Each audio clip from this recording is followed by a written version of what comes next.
how to integrate Square with QuickBooks. So hello guys and welcome back to today's video. In today's video, let's teach you how you will be able to connect your Square over here, which is a payment platform, together with your QuickBooks over here, which is also a platform that handles some sales, stuff like that. So being able, or if you prefer to connect your Square together with QuickBooks, you could do it very easily by simply adding your bank account. So over here, we have our bank accounts over here.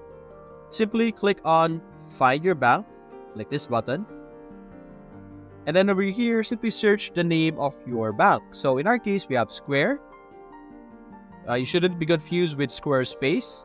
You should select Square over here or Square Up.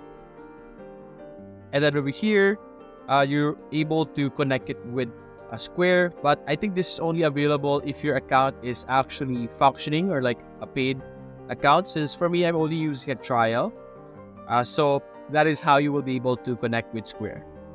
So that's basically it, guys. If you enjoyed this video, leave a like and subscribe. Thanks for watching.